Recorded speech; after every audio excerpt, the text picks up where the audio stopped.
జమ్మికుంట పట్టణంలోని housing board కాలనీలో ఏర్పాటు చేసిన దుర్గామాతను దర్శించుకున్న ప్రత్యేక పూజలు నిర్వహించిన మాజీ మంత్రి మల్కాజ్గిరి ఎంపీ ఈటెల రాజేందర్.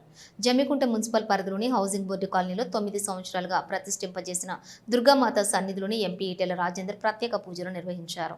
ఈ సందర్భంగా ఆయన మాట్లాడుతూ దేవి శరన్నవరాత్రి ఉత్సవాలకు భక్తులందరూ సంతోషంగా జరుపుకోవాలని కోరిన కోరికలు తీర్చే అమ్మవారి దయ వల్ల ఈ సంవత్సరం వర్షాలు సమృద్ధిగా పడటంతో పంటలు బాగా పండుతాయని ఆశాభావం వ్యక్తం చేశారు. అదేవిధంగా తెలంగాణ సంస్కృతి సాంప్రదాయాలకు ప్రతిబింబించే విధంగా బతుకమ్మ పండుగ వేడుకలను ప్రతి మహిళా సోదరిమణి ఘనంగా జరుపుకోవాలని ఆయన ఆకాంక్షించారు. ఈ కార్యక్రమంలో జిల్లా బీజేపీ ఉపాధ్యక్షులు ఎర్రబెల్లి సంపత్రావు, మాజీ ఎమ్మెల్యే బొడిగా శోభ, నల్ల పోతురాజు, నాయకులు కొమ్మ అశోక్, జిడి మల్లేష్, ధనంజయ్, శీలం శ్రీనివాస్, శ్రీరామ్, శ్యామ్, కళాధర్, శ్రీధర్తో పాటు తదితరులు పాల్గొన్నారు.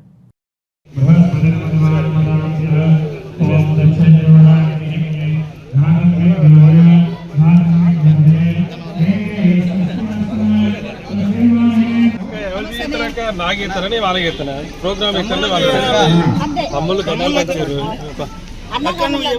ఈటెల రాజేందర్ సార్ గారికి దుర్గామాత సేవా కమిటీ తరఫున స్వాగతం, సుస్వాగతం.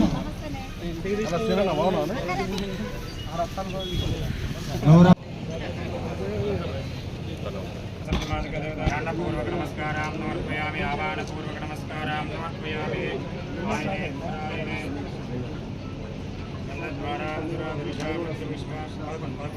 పుష్పాంజలికం సమర్పయామి. తదా పుష్పై పూజయామి. ఆవాహన పూర్వక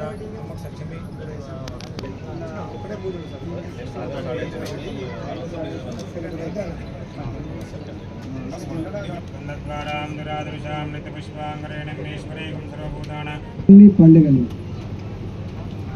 అమ్మవారిని పూజించుకునే పండుగలు, బోనాల పండుగ గ్రామంలో అయినా పట్టణంలో అయినా పేర్లు ఏవైనా బోనాల పండుగ సందర్భంగా మనం కొలుచుకునేది, మొక్కులు చెల్లించుకునేది మనం అమ్మవార్లకు. ఇప్పుడు మళ్ళీ దుర్గామాత పూజ కూడా అయ్యగారు చెప్తుంది. ఈసారి 11 రోజుల పాటు పూజలు చేసే భాగ్యం దక్కింది సార్ అని చెప్పింది. ఈ హౌసింగ్ బోర్డ్ కాలనీలో ప్రతి సంవత్సరం 9వ సంవత్సరం అనుకుంటా 9 సంవత్సరాలుగా ఇక్కడ అమ్మవారిని ప్రతిష్ఠించుకొని పూజలు నిర్వహించి సమాజం అంతా చల్లగా ఉండాలి, పిల్లా జిల్లా గొప్పగా బతకాలనేటువంటి ఈ స్ఫూర్తి తప్పకుండా అది నెరవేరాలని చెప్పి కోరుకుంటా ఉన్నా. బతుకమ్మ పండుగ మీకు తెలుసు, ప్రకృతిని పూజించే పండుగ అది. మొత్తం ప్రపంచంలో ప్రకృతిని పూజించేటువంటి ఏకైక పండుగ బతుకమ్మ పండుగ.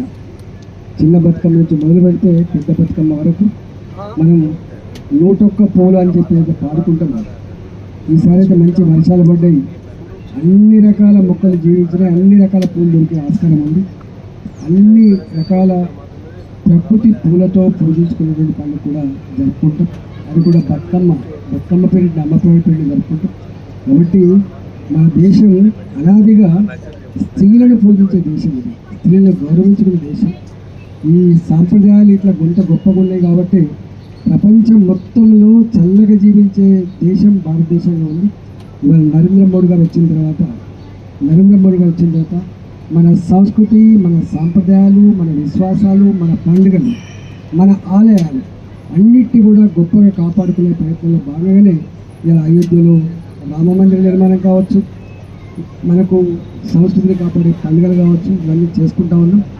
వచ్చే కాలంలో ఈ దేశం ప్రపంచంలో గొప్ప ప్రశాంతమైన దేశంగా, గొప్పగా ఎదిగే దేశంగా, అసమానతలు తగ్గే దేశంగా ఉండాలని చెప్పి కోరుకుంటూ అమ్మవారికి అందరం నాతో సహా అందరం చల్లగా ఉండాలని చెప్పి కోరుకుంటూ